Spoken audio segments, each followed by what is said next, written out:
Hey, I'm great. How are you? I'm doing fantastic. Welcome everyone to our new show. It's called Stocks and Stats. This is episode number 1. We will be doing this every Wednesday at 12 p.m. Pacific, 3 p.m. Eastern. We want to make this a weekly running show where we're going to be able to go through all the top news, top stocks, top crypto, and break down all the chart analysis for you guys. If you guys have any picks you want us to look at, if you have anything you want us to look at, if you want us to look at specific picks, let us know. We're going to try to implement them as well. And we're going to do our best to do this every single week at this time.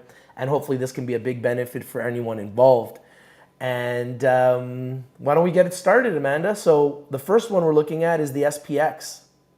Absolutely. Okay, so today, as we know, all everyone has been talking about is what's going to happen with the debt ceiling.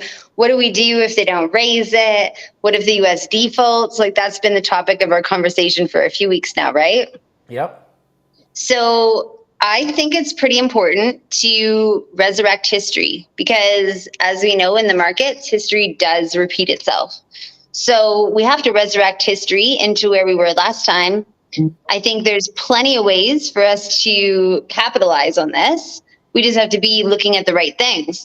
So, today we're going to be talking a lot about, well, we're going to go over the general markets, but we're also going to compare to 2011. So, 2011 was the last time the US was in days before default. They were literally within days of defaulting when they printed more. So I was looking back in history, 2011, to see pretty much what stocks and what companies benefited the most once this was sorted. I really think, like we were talking about it last week, and you were like, I don't think they're going to default. And I'm like, I don't know.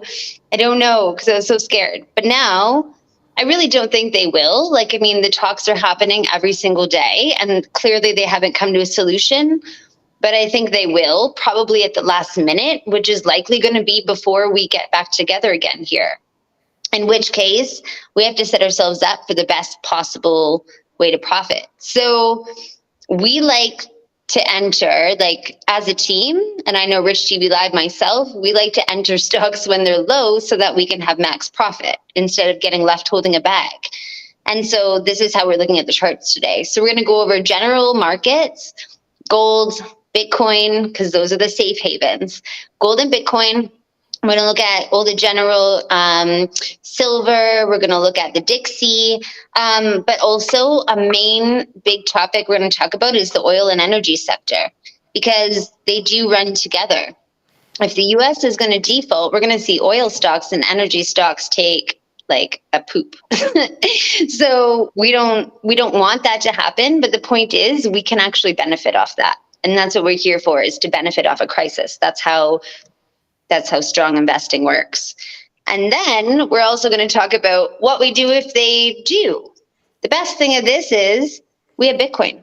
So we're going to talk about Bitcoin, Bitcoin miners, Bitcoin ETFs, and a couple other surprise sectors that seem to be ready for a rip. So it's all about profits today. SPX. It's the SPX on your screen right now. That's right. S&P Okay. 500 index. So if you take a look at this, so I marked these charts up a little bit earlier, and now Rich TV is manning the charts because I'm talking too much. So take a look at the SPX right now. You see that blue line? Yes. Now, do you see 2011 on that chart right now? No. You want me to go to the all-time Can chart? you go to the all-time charts if you don't mind? And then can you just point us out to where 2011 is on that? 2011 would be like around Yeah, it looks like it would be around that level because I marked yeah, a bar there. So one 1077. exactly. So here's the thing. You see that there's a peak on there. And then what I did was I marked a line at the bottom. What I noticed, and we'll dig deeper into this. But one thing that was pretty common, and you'll see this like repeated through all these, including the oil and energy stocks, was we need to revisit what happened in 2011.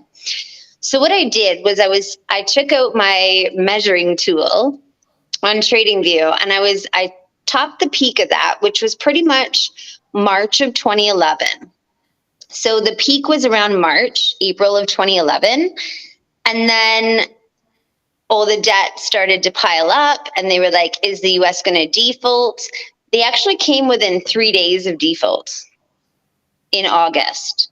So if you look at that time frame on these charts, and you can do it yourself on your own, do your own due diligence, because we're not financial advisors, but you can see for yourself, a lot of these charts went down like 20 to 30%.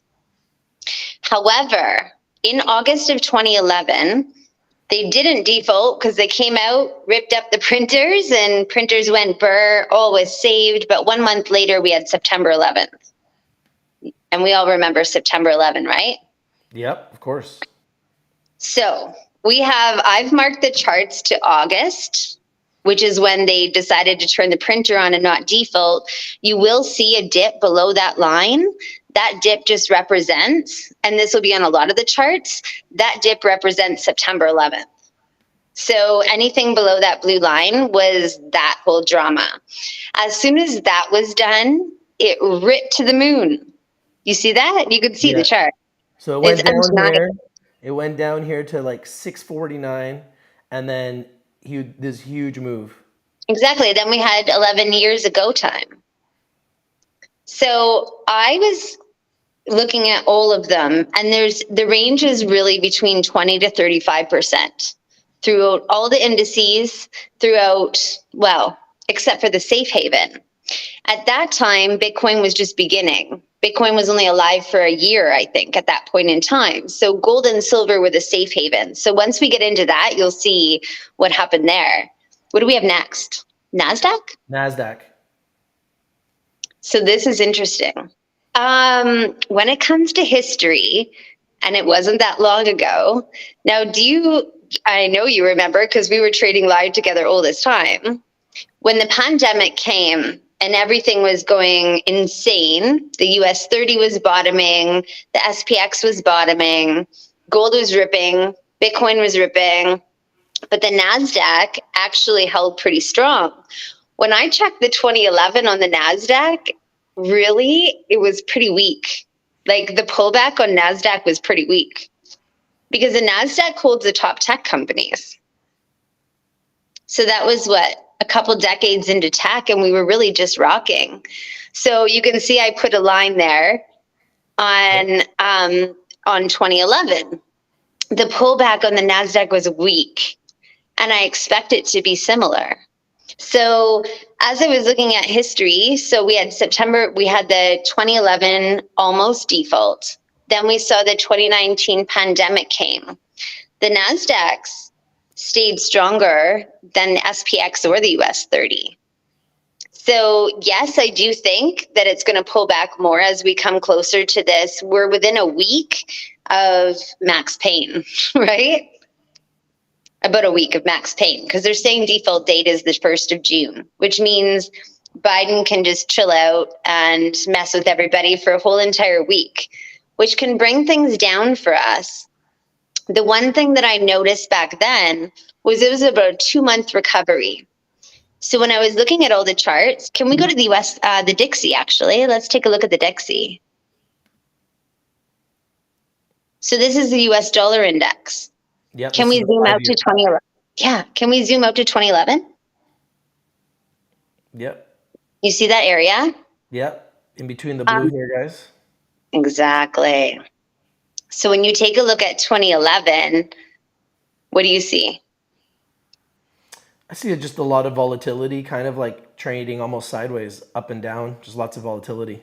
But low within that, we call it the Mo zone, right? Yeah, it hit the bottom of the zone. It did. It hit the bottom of the zone.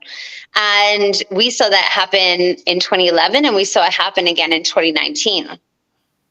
When that happened, oil also went with it. Can we go to oil? Yeah, US oil. Right. So look at that rhythm. Not far off. So when there was 2011 risk of default, oil fell hard. When there was a 2019 pandemic, oil fell hard. Now we have a 2023 risk of default, and it's falling hard. But now if you were to take out the ruler and mark the bottom up, you're going to see I found about 30% increase on the recovery spike. So 2011, because this is what we're comparing to right now, was the last time that we risked default, and we were within days of default. So March, April, May, June, July, August. So 6 months. It took 6 months in 2011 for the charts to be topped out and then pull back all the way. And I was looking at our charts now and I'm like, it's not far off, really not far off. The cool thing, so do you see that line that I placed on the US, on the Dixie? Yeah. That represents the same percentage of pullback that we saw in 2011. So what I did was I looked at 2011 pullback, and it represented over 20%.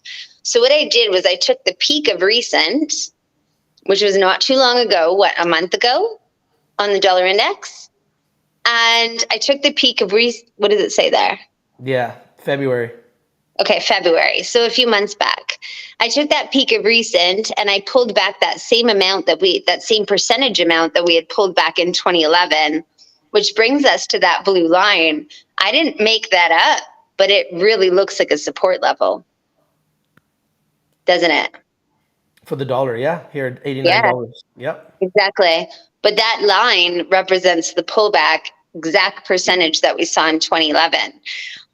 I've been seeing a lot of hedge funds and a lot of analysts saying they can see another 20% pullback. If you measure from where we are right now to that exact support line, it looks like it's about there. It's about 20%. So thing is, they don't stay down. Even in 2011, even after we had September 11th, by October, everything started to correct. So here we are, it's May 24th. So if all plays out historically, like charts usually do, because most analysts base on history, then we should be rocking or ready to rock by August, September, which means this gives everybody time now to stack your cash so that we can make a heck of a lot more off this recovery. But first we have a few more days of drama, right? Yeah, hopefully these guys can figure it out. It just bothers me when I hear Biden constantly talking about Bitcoin. It's like, what does Bitcoin have to do with the debt ceiling? He's constantly saying, oh, we're not going to do a deal that's going to benefit crypto. Right. What are you talking about? What does crypto have to do with the debt ceiling? Does he ever know what he's talking about? It's like he's trying to use crypto as a crutch and a reason to potentially default. Yes. It doesn't make any sense. No, So it doesn't. let's take a look at Bitcoin since we're talking about crypto. Please. All right, so obviously anyone that knows me knows I'm a huge fan of Bitcoin. I am a holder of Bitcoin. There's only 1 million wallets in the world that have one or more Bitcoin. I'm one of those wallets. And Bitcoin right now is at 26,237. So what do you see here with Bitcoin right now? Well, if you compare that to the Dixie chart, I think I see why Biden's freaking out a little bit. Because what I see is that in 2011, Bitcoin was only 1 year old and we didn't really know. Some people did, and bless your souls. I know a few of you. Bless your souls who did. That back then I was still scared, but I can tell you that in 2011, Bitcoin was not a safe haven asset, but now it is. Definitely. It absolutely is. Bitcoin is the only global safe haven asset that we have outside of gold. Gold is not portable, nor is it easy to purchase, nor is it easy to, back to portable. I would rather run around with my cold card stacked full of Bitcoin than migrate from a country stacked with ounces of gold all over my body. People have learned this now, right? Yep. And it seems to me when you look at this Bitcoin chart that Bitcoin has a damn good chance, especially with all the political turmoil and the BRICS supporting Bitcoin, and now China secretly saying, oh, guess what? You can now buy Bitcoin again. Like, they're all coming back into it. And Biden's thinking, how the hell do we get this away from them? How do we stop it? But I'm not so sure you can stop it now because it literally looks completely opposite. What do you think? Well, I think there's a lot of catalysts for Bitcoin now, right? So we got the Bitcoin halving coming up, which is going to be a massive catalyst. Historically, has been Yes. the biggest catalyst for Bitcoin in its history, and Yeah. that's coming in less than a year now. So we're like what March, 10 March of months away. 2024. Yeah, Yep. so we're 10 months away from Bitcoin halving.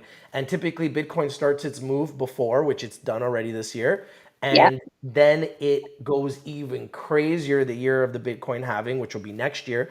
And then it goes even crazier the year after the Bitcoin halving, which will be 2025. So I believe we're going to see a new all-time high for Bitcoin in 2025. Yeah. And you can see we saw huge moves here up to 69,000, which was its last all-time high, and that was in Mhm. 2021. November of 2021 was the That's right. last Bitcoin all-time high. And if you look at the Bitcoin history, Bitcoin goes up 3 years, down 1 year, up 3 years, down 1 year, up three Yeah. years, down 1 year. Last year was the down year where it went Mhm. down dramatically from where we saw that 69 all the way down to 15. And Yep. now this year it's starting to make its move back up all the way from, I guess we had a low of like 16 this year to a high of 31. So it's literally been up as much as 100% so far this year. And this year's not even halfway through. That's right. So really, it's only down about 50% ish from all-time high, which is a lot more than we can say for a lot of things. So honestly, I think Bitcoin is going to rip. I do think that Biden's afraid, but why would he think that defaulting would stop Bitcoin? Was there any word on that? Well, I think defaulting would put a wrench on every asset. So I think that's the plan, Mm. just to slow down everything, because I think defaulting would make everything scary. And I think you would see a lot of people sell their assets and just play it safe if they did default. And I think that's Mm. maybe part of their plan and strategy and reasoning why they are, getting so close to this deadline. I think we all know that if Trump was in power, this would have already been dealt with. God no. God no. But for whatever reason, Biden has been, the anti everything, positive for the market. So, Yeah. he continues to put a wrench in this, debt ceiling. McCarthy wants to get a deal done, but Biden just consistently, is making things difficult. And then we have JFK Jr., who is pumping Bitcoin like nobody's business for his presidential campaign. You see Yes, that? yes. So I was actually pretty disturbed about the whole JFK speaking at Bitcoin Miami. I was, because I was like, how dare you politicians go out there? Because I wasn't there, but I watched it on YouTube, as pathetic as that is. I watched it on YouTube. And I was really appalled. I rewound, like I went back so many times to listen to him, and I'm like, unbelievable. Like a true politician, he plagiarized Satoshi's white paper. And he was like, I will support you in self custody. Note to anybody out here who doesn't understand Bitcoin, you don't need permission. That's the point of self custody. It's that you don't have to ask and they don't have to know. But he was like, oh, I will support self custody. I will support sovereignty. I will. And then, like, wow, you were just plagiarizing Satoshi. But then I thought, this actually could be good for Bitcoin. Because anyone who's a no coiner is going to see this and say, maybe I'll look again. So I actually think that this next presidential campaign is going to rip Bitcoin. Because I'm quite sure, because JFK Jr. was put up his QR code to collect some lightning sats for his campaign. Yeah, I think it's pretty So, cool that he's accepting Bitcoin for his campaign. Well, we got to that. continue to move here. We're at Okay, 12:19. We keep got to going. roll through. So we got gold now. Gold has been on an epic move for the last few years. You can see the trend line that I just put in there. What do you think about gold right now? I think gold has We had a talked about peak. this, and I said to you, and I've been right so far that for whatever reason, every time we hit that 2,000 mark, gold sells off. That's right. It's got 3 rejections. The That's right. only thing that I think is going to take gold over the edge is going to be a full on default. I think the potential default is baked into gold. And I do agree with you, Rich TV. If we don't default, which we probably won't, think we're going to come within a couple days like we did historically. then it should correct. And it should correct down to that blue line. Because the reason why I made that blue line is not because it's outside of the Mo zone, because you can see I have the Mo zone there in purple, which is our zone of the biggest momentum, right? That blue line represents the percentage of pullback we saw. When I told you that August of 11 was when the default almost happened, it started to recover by October. So basically that 2 months of recovery accounted for that much percent of a pullback. So I can see gold pulling back to that blue line once Biden comes out and has an answer. What do we have next?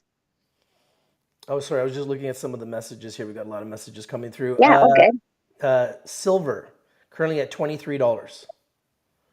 Pretty much the same. So silver almost peaked, and it seems it's pulling back because it seems it's baked in.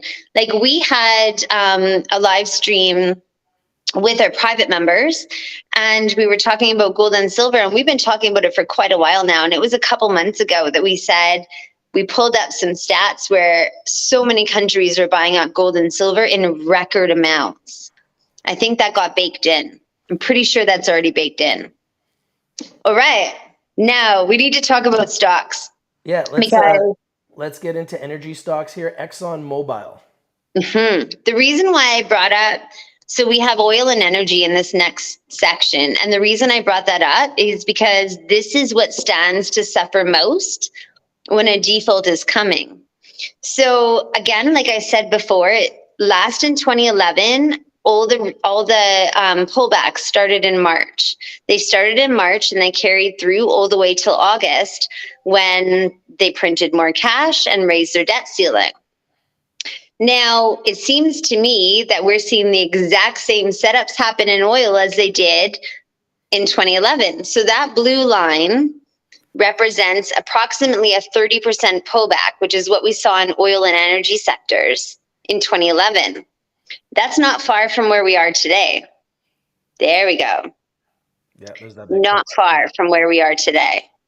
Do you see 2011 on there? Yep. Okay. So I really think that over the next little while, because it is summertime, right? And sell in May and go away is real. So yes, they might say, okay, they'll likely say we're going to start the printers and raise the debt ceiling, but it's not going to recover straight away. Like even in 2011, it took a couple months for it to recover. I expect the same because we usually don't see a green market until August, September, right? Yeah, so, typically summertime is always tough for the markets. Exactly. So even though we're not quite down to our buy level now, I think that that's coming really close. We're really close to that blue line, which is like the best possible pickup zone.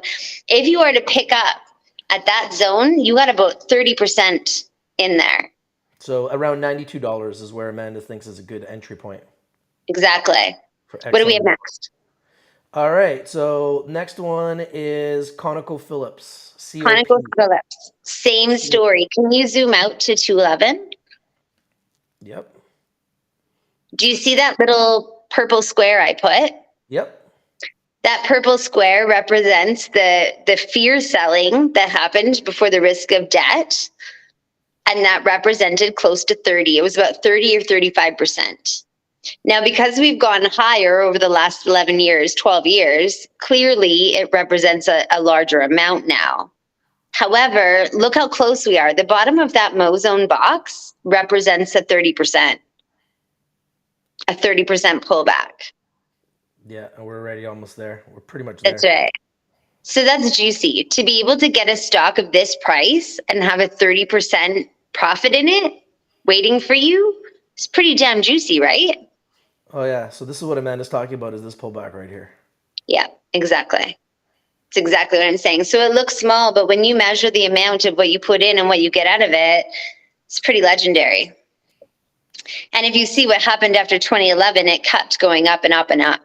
And I don't expect it to be any different. All right. Next one is Chevron. And is that Chevron now? Did it load? Yep. Chevron Corporation. Pretty much looks the same, doesn't it? Yep. So between all of these, and we can actually click through them at a pretty decent level, but take note of where that blue line is and where we are now. So the purple box of 2011, you can see Rich TV, it's highlighted on the left there. Yep. That was the representation of the pullback. So yes, that dipped below, but that was a result of the 2011 terrorist attacks. So that's why it dipped below. But then you look and it rocketed so much higher after. Once October came, everything was settled, and then it went a hell of a lot higher. I'm still just basing this on this little bit of pullback that we had then, which takes us to pretty close to where we are now. Again. So again, ConocoPhillips between 25 to 30% profits left in that as soon as it hits that blue line. So I think that's a great target. That blue line would be my target for entry for 25 to 35% profit. $137 for Chevron Corp. Right now we're at 157. So give it a little bit of time before you guys get into these things. So we want to try to give you guys really good entry points. We also remind you guys that everything we do is for information and education purposes. Can't guarantee that any of these things are going to go the way we want. The market's extremely volatile. But what we're trying to do is give you guys chart analysis to give you a better idea of good entry points and exit points when you're looking to make investments. Mm-hmm. All right. So this is MRO, Marathon Oil. So Marathon Oil, my target level is that red line, and we're pretty much almost there. What price do you have on that red line?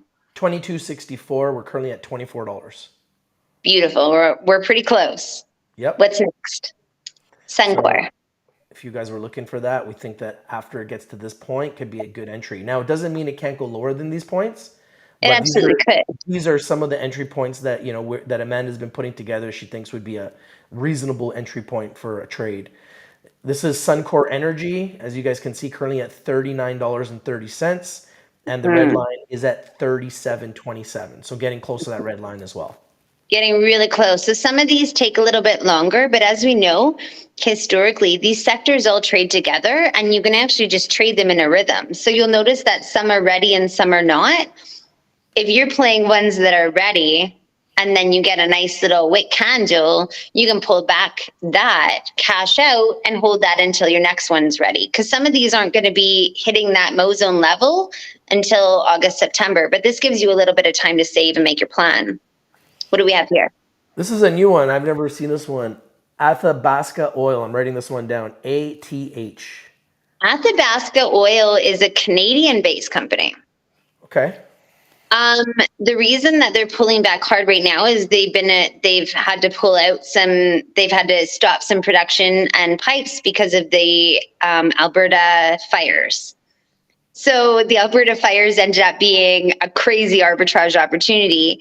The amount that this has gone up recently is next level. So I really think if it pulls back to that Mozone, they're good. If you pull back to all-time chart, you'll see that they've actually been slower to recover than most others. But when you look at something slower to recover, it means that it also has big profits in it. Do you see that ruler on the trading view? Yep. There's like a little ruler. Yep. If you hit where we are right now and go back up, even to the first line, I mean, you can see we have between 100 and 200%. 100% to the first line, and 239% to the second line, and 548% to get back to all-time highs. Exactly. So they are a giant, they are a top, and there's a lot of room left for them. So that was a good one. Wanted to share that. All right, so the next one is Oxy, OXY. Yeah, Oxy is an oldie but a goodie, right? Yep. So when you look at Oxy from 2011, oh, there you go. So if you look at Oxy from 2011, they actually haven't recovered a lot of their goodies. They're still lower. They're still lower than 2011. They're still lower, but if you take a look at that chart, that's a V formation. Yeah. Isn't it? That's a V formation recovery. So clearly when you're doing your own DD, you need to account for why that came down. But the fact that we have a V-shaped recovery and it's strong AF and not even back, and it's an oldie but a goodie, Occidental is a giant, That's a beautiful arbitrage, if you ask me. Let's not I forget one of the reasons why these oil companies had such a big drop was because oil went to minus for a very short period of time. did. And that's why a lot of these oil and gas stocks really took a big hit. And Yeah. then last year they had a massive recovery. And you're seeing a lot of oil and gas stocks hitting all-time highs over the last year because of the fact that we had oil go to but what $130. Yes. And now oil's come back and oil's sitting at around 73. So it's been all over the place. Oil's been all over the place. It's literally gone from like $60 to minus up to Yeah. 130, now back to 73. So it's been literally all over the place. And some big Saudis are saying that if you short oil, you're going to get hurt because oil's going to go on a massive run. I think it will. I totally think it will because when after 2011, so in August of 2011, as soon as the US government said, we'll turn on the printers, we're not going to default, oil went up over 80% that year before December. That was an 80% recovery. So if you're picking up a 30% pullback, an 80% profit is pretty juicy, right? Yep. So yeah, I do agree. And oil's only going to get more and more expensive. The more they mess with Russia and Saudi and Iran, it's going to get juicier for us investors picking it up on the pullback. Okay, so we're already halfway through. We're at 12:31, so we're gonna have to start going a little faster here. Okay, let's rapid fire through the next oils. I got a couple small caps that I'm stoked about. What do we got next? This is OKE. OKE. These guys are pipeline. This one's new for me. You guys might not be new for you, but these guys are pipeline. And they were one of the first ones to recover after 2011. They're still operating. Do your own DD. What do I have as a target entry for OKE?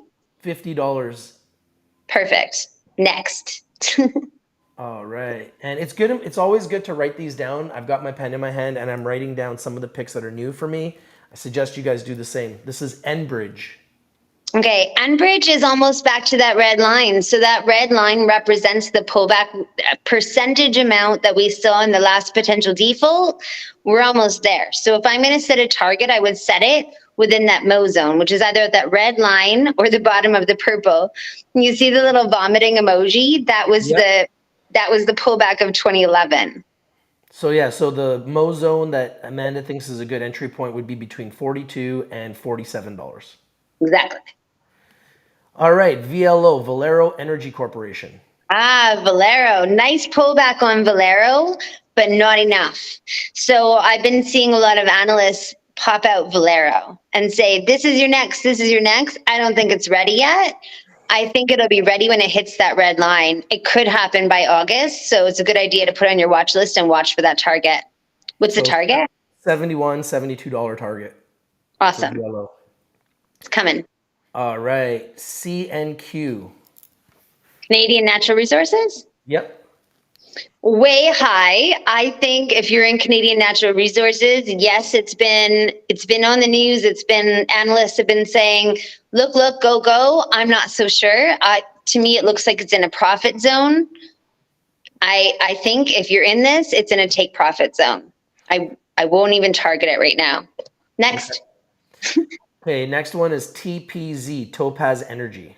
This one is really cool. Do your own DD on this. I just discovered it recently. They actually just listed on the Canadian Stock Exchange this year. And the bottom of my Mo zone, it literally hit it. Do you see that purple box? Yeah, 1778. It hit it and it's rising. These guys have been making some moves. When you do, and they have a dividend close to 6%, 5 point something, it's close to 6. So they have a nice dividend. They've hit that Mo and they're on the go. So take a look at them ASAP. Next. And this is the Canadian. US symbol. TPZEI is the US symbol on the OTC. And this is RBY, Rubellite Energy. Same. So these are a new IPO to the Canadian Stock Exchange. I've looked into them a little bit, do your own DD, but I actually think they're juicy. And I do think they can come down a little bit more while we're waiting for this debt ceiling drama to happen. But I think this is an energy company to keep your eyes on. What's next? ARR, Altius Same. Renewable Royalties Corp. So these guys are a renewable energy royalty company. Renewable energy royalty. With everybody talking about climate change and all the caps on oil and whatnot, renewable energy is becoming a hot commodity, pun intended. And it hit the bottom of the Mo zone, and look at the green that bounced off it. Yeah, right off the $8 mark. We're at $8.59 right now. Yeah, so I think it's looking like fair play anytime. Okay. CNE, Canacol Energy. Canacol Energy, similar story. I think it's ready anytime. So some of these we've talked about, they need a little bit more time, right? Yeah. I did some DD on Canacol Energy. I think they're going to be a household name pretty soon. And look at the upside we have in them. Yeah, like right near the bottom. That's right. They've been bouncing off that bottom. Like, it looks like such a confirmed bottom to me. 6 months during energy drama. I think this is a great op. All right. Next one is TNZ. Here we go. TNZ. Similar. Yeah. Right near Pretty the bottom. much same story. Been bouncing off that bottom and is just waiting for that energy and oil to rip off. So it's already come out the Mo zone. It actually retested it, and now it's looking super juicy to me. Do your own DD. TNZ. Okay, next one is CEI. I know this is one that I've seen a lot of people talk about, kind of like a oil and gas penny stock. Again, they're on the CSE and others, but I was doing some DD on them, and I think they're looking pretty juicy. Like, when you zoom into that chart, there's a ton of upside in that. I think there's about close to 800% upside in that. Wow. Yeah. And they've been doing good things. Recently, they beat estimates.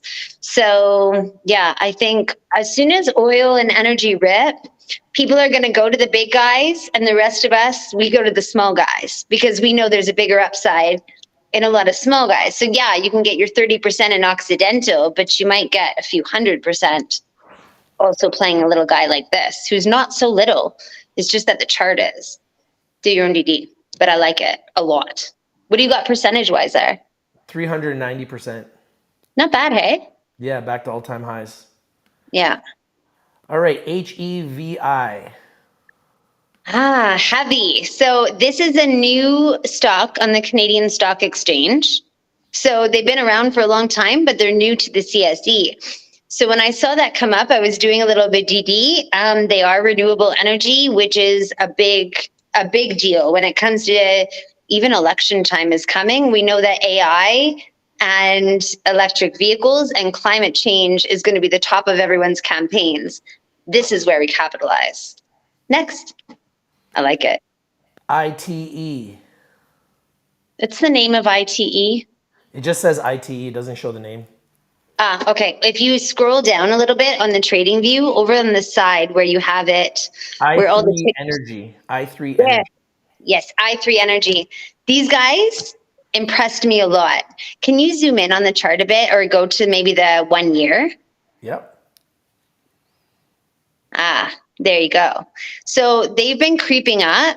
And if you look at that bottom, that looks to me like that was an absolute bottom. The pullback is only about 50%, which is about normal, but the upside on it looks super juicy to me. 27% to the first target, 54% to the second target, and 81% up to the third target. Which falls within the line of 30 to 80% on the recovery post-default drama. All right, UNH, United Health Group. All right, so now we're getting into health and insurance. There's only a few in here, but the reason I wanted to bring this up, health and insurance in a recession or not in a recession are the most stablest of stocks. You can research that historically, fact check me all you want, but there's been a pullback. The whole thing is that when people are afraid of losing their money, they develop health problems. When people are recovering from a post-pandemic life, they develop health problems. So to me, health and insurance has a lot of upside. So I was pulling up the top companies, which we can rapid fire through them when I'm done ranting, but there's some juicy upside in these, like between 30 to 50%. When you pull out the ruler on these from these target zones that we'll give you, that purple box represents our Mo zone. So to me, when I'm going to choose a stock, I like to choose it within that Mo zone. So I know, yes, there might be a little bit of a pullback. I decide for myself, and I know you do the same, Rich. If you can handle that pullback, can you stomach it? Are you okay on a time level? If you can, what do we have on a recovery on that? Well, from the bottom of the box to the top where it's been recently, it's about 26% upside. Okay, so that's a pretty good recovery on that dip. If you look at all-time high, they're not stopping. So United Health is one of the top public health companies. What's next? All right, next one is CI, the Cigna Group. The Cigna Group is, again, one of the top public stocks for health and insurance in the US. As we know, if you look at that long-term chart, it's nothing but up. It's been on fire. Right? Yep. It's complete fire. But when you see these peaks and valleys, they're following a beautiful trend line. And if you drew a trend line to the bottom of that purple, there we go. We're pretty much there. So we are really close. As people start talking more and more about their health problems, there's going to be health problems, and then the insurance has to cover the health problems. All these stocks recovering in this next little section look pretty much like this, and the upside is nice. And these are big boards. What's next? Humana Inc., HUM. Humana, again, is one of the top US health stocks. I think they can pull back more. However, the top of that Mo zone has been the launch pad for a while. So could it come down? Yes. Will it stay down? I doubt it. Because look at the trend. You're going to see this across all these stocks that we have that are health and insurance. Because people's mental health and physical health have been failing, which means these guys are going to profit off of it. That's the whole game plan for them. ELV, Elevance Health Inc. is the next one. Elevance Health, do your own DD on it. Again, monster, like Cigna and United. Same story, different pile. And it's pretty much at the top of the Mo zone, following the trend line. All right, so CNC, Centene Corporation. Centene is pretty much same story. However, it's in the Mo zone. So to me, it's pretty much fair game. And look at the all-time chart. They're all the same. Because health is a business in the US. And everyone's health is failing on every level. And that's where these guys, plus their insurance companies, stand to profit. So it's all following trend line beautifully. J&J, Johnson & Johnson. Same. Kind of the same thing. Same. So Johnson & Johnson is the company that makes half the things that you go to the drugstore. If you're not going to go to the doctor, you're going to go to the drugstore. And there's a pretty good chance that most of the things that you buy for your ailments came from Johnson & Johnson, which is why the chart looks the same. But the pullback is following the trend line pullback. So if you're going to enter, I'd say this is about right for all of these. All right, CVS. Same. Look at CVS. Now, I do think that CVS has a potential that it could come to the bottom. There you go. It could come down a little lower, but when you're going on a trend line, like Rich TV just drew a perfect trend line, I have a pretty good feeling that that's going to wake up pretty soon. All right. What's next? ABT, Abbott Laboratories. Abbott Laboratories, similar. They are one of the top public lab companies throughout the US. If you get sick, you need your labs checked. If you go to the hospital, you need your labs checked. If you go to the doctor, you need your labs checked. These guys are profiting just like everybody else. And their trend line is beauty. And if you zoom in, they're actually already just about ready to pop out. And the upside on CVS is looking pretty nice. And it's looking pretty ready. Yeah, you see that? Yep. Yeah, to me, it looks pretty juicy. Exactly. So these are things that I think we can, like, it's not even rocket science. Like, they're not going anywhere. They're only going to get bigger. See, you see that momentum? Yeah, I like PLTR, the next one here. This is one that I've been really looking at. Palantir. You can see Yes. that it hit a bottom at around 7 and is Mhm. now made a nice pull back in the other direction from $7 to 12. So Exactly. And it hasn't even hit a resistance yet. it was an over exaggeration, overreaction on the market, just thinking this is like a junk stock. It went from like $40 down to 7, and now Yeah. it's gone from 7 very quickly back to 12. That's right. And it has a long ways to go because there's no resistance there until what's that top red line? What's that number? $23. Yeah, there's likely going to be not a whole lot of resistance till we get there. So that's a good time, right? I mean, we were calling that with our private club members, and it's been going well. It's up 89% from here to the second target, which is Mhm. $22.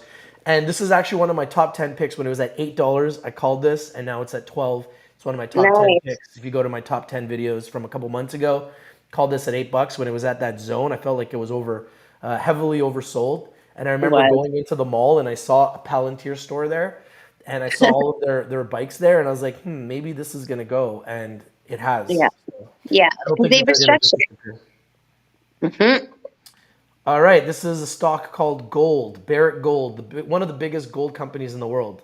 Exactly. So we had a peak on gold. What's the date on that peak on the left ish? That was in 2011. There we go. Da-da, da-da. Case in point. The fear. So that's it. So as we've been seeing the risk of default, people pile into gold, right? Yeah. So people were piling into gold futures and whatnot. But this next group, we can rapid fire through them. But I think that we can set targets on these. And if there is a default, and I'm only saying if there is a default, because we talked about gold already coming close to a peak, right? So if gold's coming close to a peak on the XAU USD, this will run a little bit slow. However, if the US and if Biden decides to try and take down Bitcoin with a default, if that happens, we have to accept that we have a different president than we had in 2011. If this man drops the ball, this is where I say these next plays of gold and silver come in. If he does not default, I think they'll pull back more. So I just want to disclaim that. But this is an arbitrage opportunity that if there is a default on the first, I think you best be looking at this next list that we're going to rapid fire. Yeah, take a look at gold because historically gold's always been a safe haven that people run to when things go bad. That's right. All right, so here's AEM, Agnico Eagle Mines. Mm-hmm. One of the top miners, one of the top gold miners. And really, this chart is very similar to Barrick Gold. If the US does default, even by 12 hours, it's going to rip. If they don't default, I think they're still going to pull back into the Mo zone. So this is your arbitrage opportunity. We're setting you up for no matter what happens, you can make money. What's next? Yeah, there's some huge upside for Agnico Eagle to get back to all-time highs, 160%. Oh, NEM, Newmont Corporation. Newmont is a monster. So Newmont is a monster again. I think they're They the have biggest pulled gold back. company in the world now. Exactly. And what do they have left in all-time high? 106% to get back to all-time highs. Yeah, I could take 106. I'm good with that. Yeah. All right, let's go to AG, First Majestic Silver Corp, which we've had on our show. Hmm. Exactly. So First Majestic Silver, I think, is ready anytime. Yeah, it's Because dirt if you cheap. look historically, Yeah, it's dirt cheap. exactly, it's dirt cheap. And when it goes, you're probably going to want to already be in it. If you look at where that Mo zone is, this is pretty much a support line for a hell of a lot of years. Wow, 289% back to all-time highs, which was, well, the last time it got to that zone was in 2021. So, I mean, there's Yeah, some huge upside here. Huge. exactly. And a Nice. nice dividend. So these are definitely ripe for the picking. What's next? KGC, Kinross Gold Corp. I knew you'd know that one right away. So we have 3 lines here, which represent like potential take profit zones. So if you pulled up to that, these potential take profit zones, you'll see that we're pretty much near bottom right now, and the take profit zones are pretty damn juicy. We're at 489, so we're right here. So we're at the bottom line. To go to the next take profit zone is 27% upside. The next one after that is 66% upside. And to get back to all-time highs, it would be 110% upside. Yeah, not bad, right? For a monster. Yeah, I like KGC. KGC has been a monster, and they're not going to stop. B2 Gold, BTG.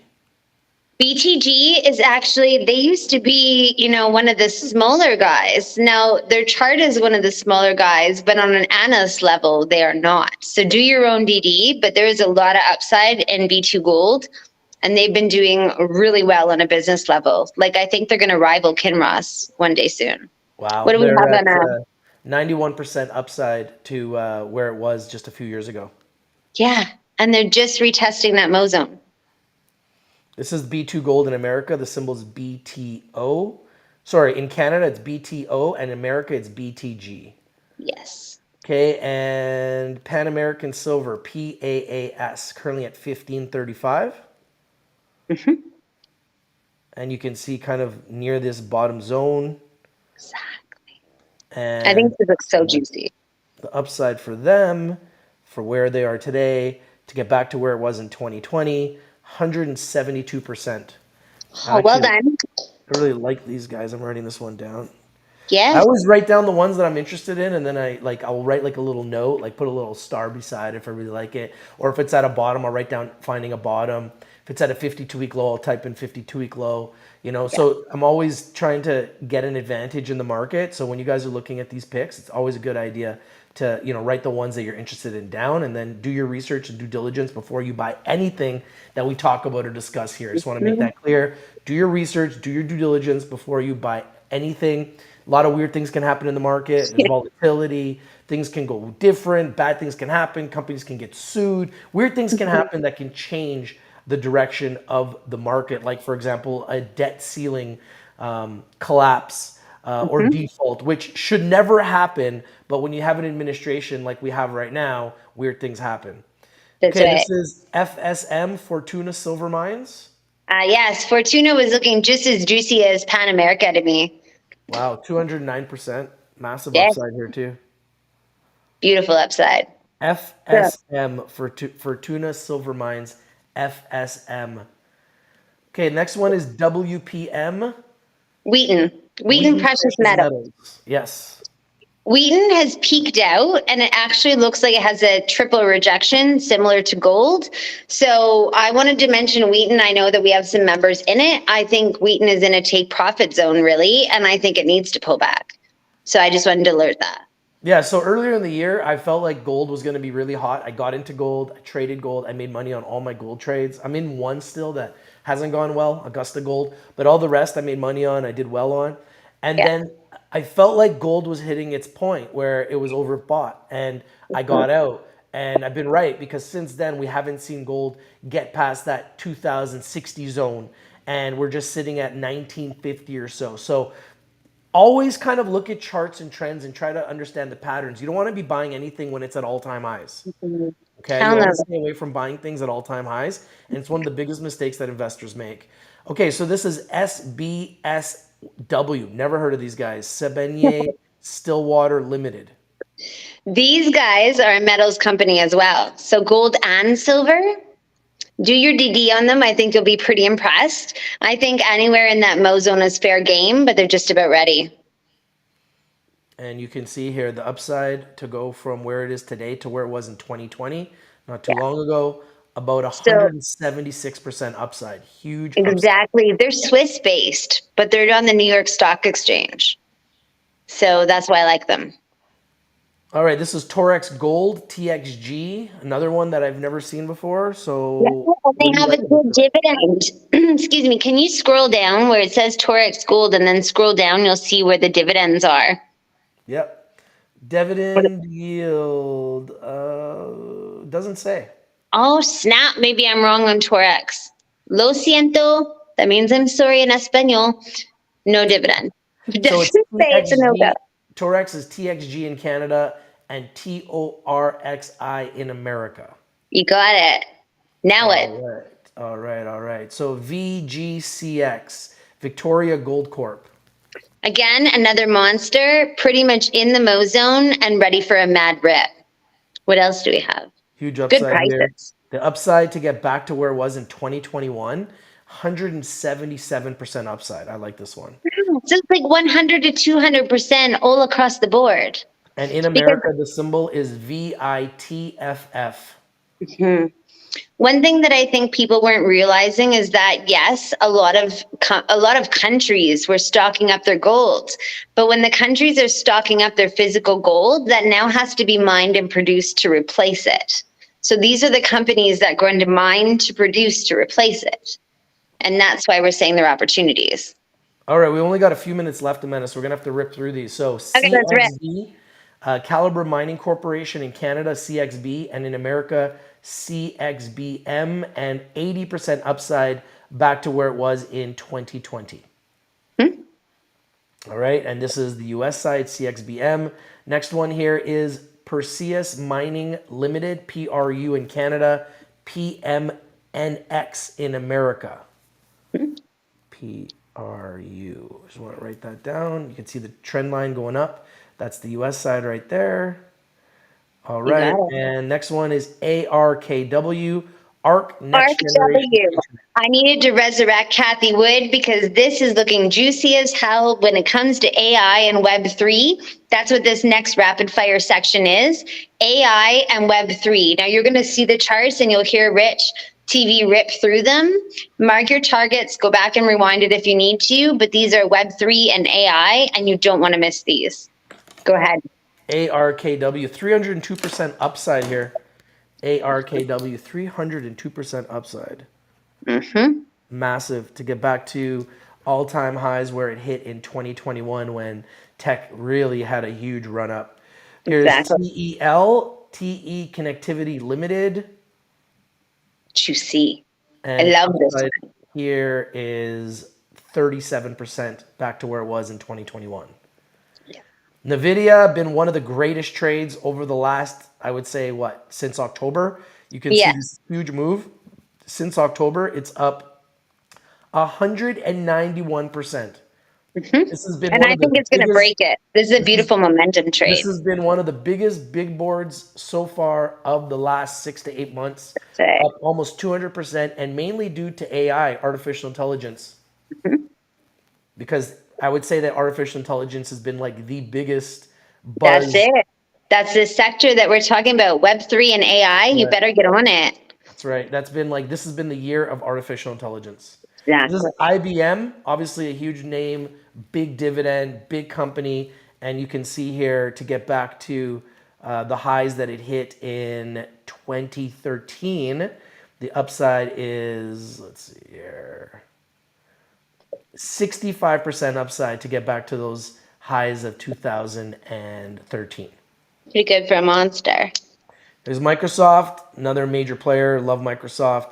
Another one that's going to be heavily with AI, and you can see it's made this big move here already, up a lot from the lows of this Mhm. year. Another one of the stocks that's been making a run, Because of their AI injections.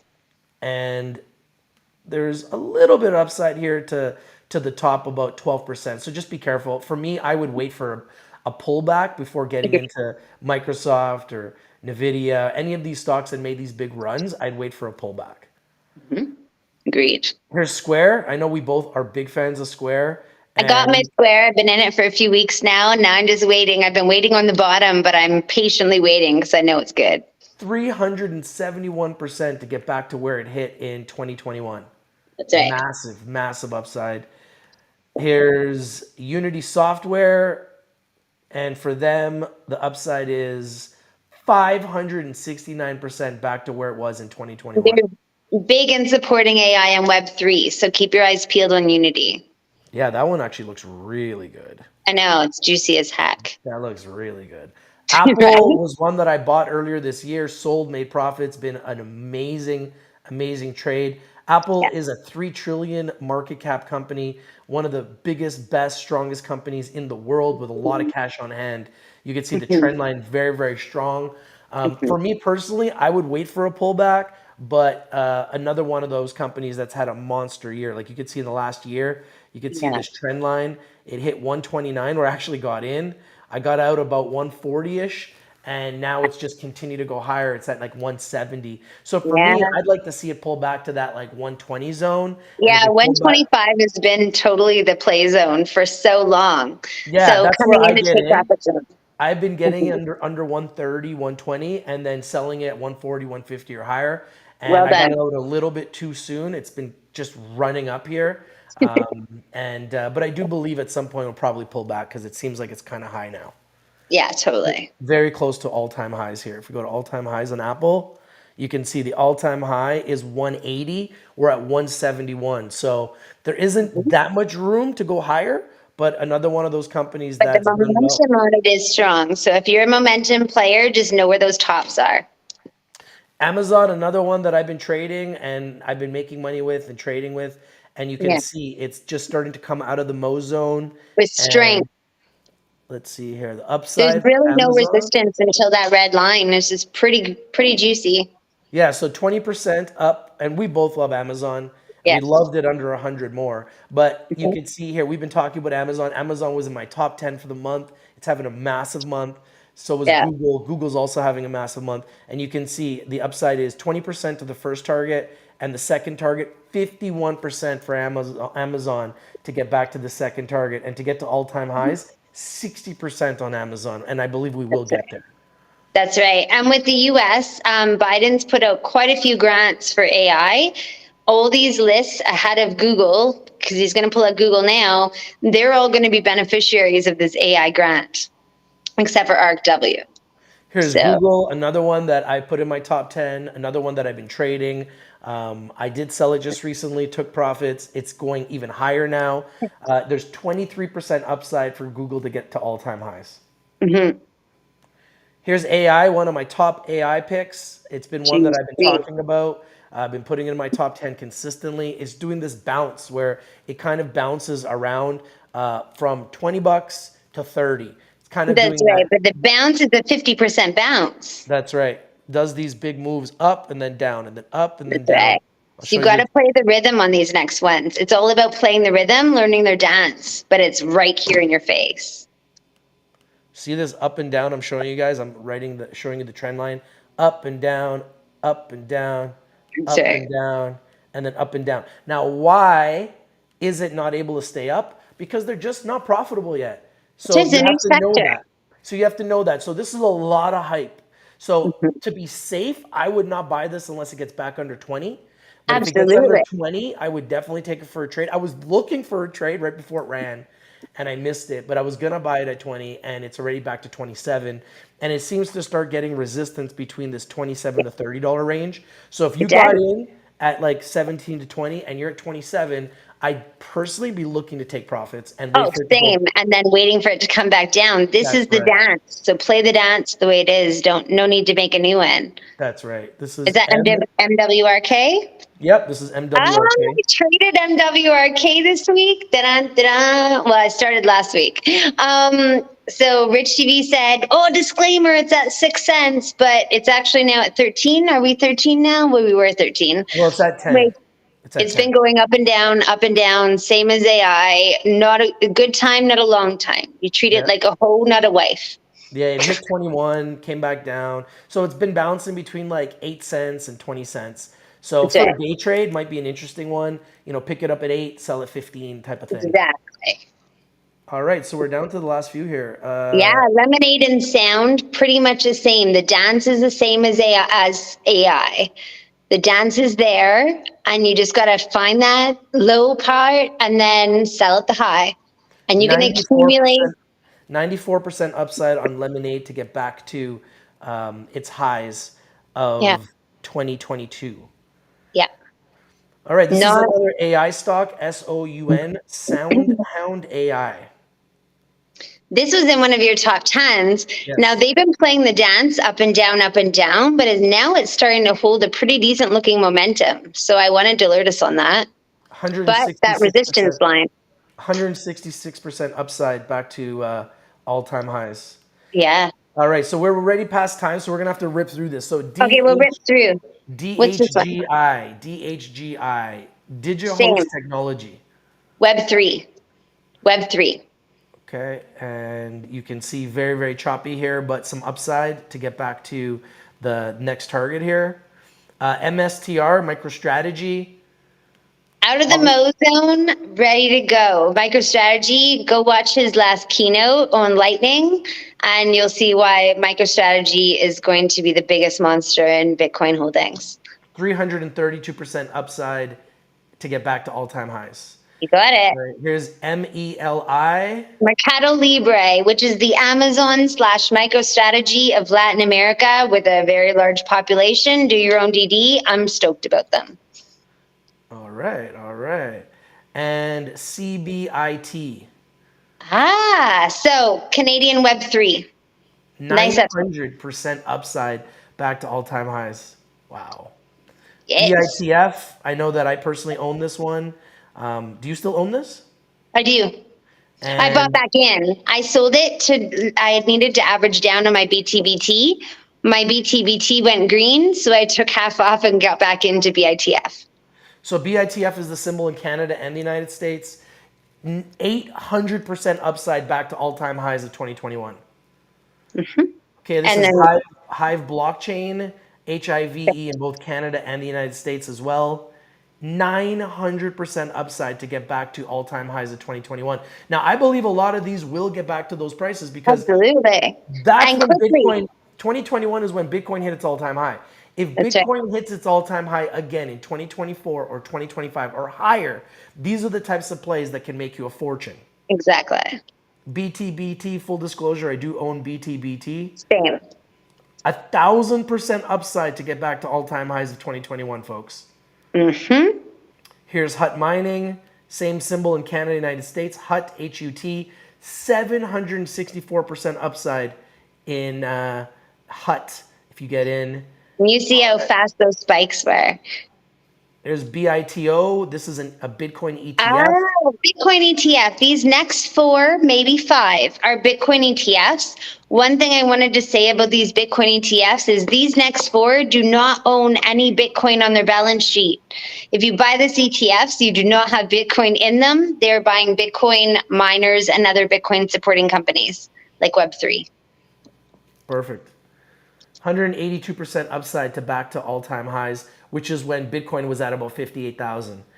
XBTF, big upside as well. So all of these are down because Bitcoin's down. If Okay. Bitcoin goes back to all-time highs, which it's done historically over and over again every 4 years, in the next 2 years, we could see a lot of these back to these levels, which would be would make you a killing. That's right. 135% back to all-time highs. Here's Maxi. You can see the trend line. Maxi is a new one. You can see this came out under our breath. It's called Maxi. I love it. And look at the momentum. That baby did not bottom, and it's on trend. Word. All right. Here's Bits, BITS.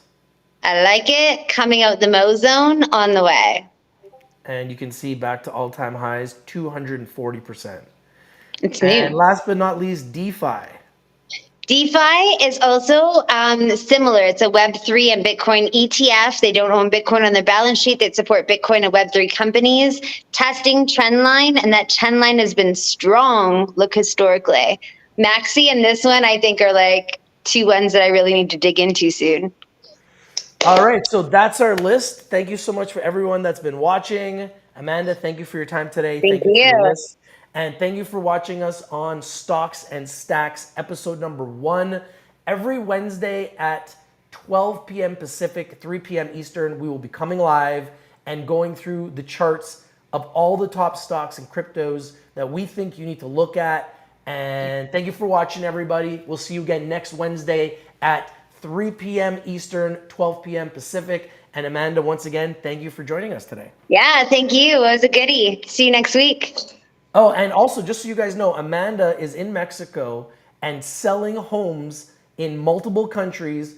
You can go to our website at bitcasahomes.com, which I'll put in the description of this video. If you're looking to buy real estate with Bitcoin, Amanda can help you. And thank you for watching, everybody. And Amanda, once again, have a great day, and we'll talk to you soon. You too. See you next week. We'll Cheers. see you next week. Have a nice day, everybody. We'll see you soon. And if you want to learn more about stocks and crypto and get free alerts, go to richtv.io, an ecosystem built by investors for investors, where you can learn more about stocks, cryptos, and so much more. Have a nice day, everybody. We'll see you soon. Peace.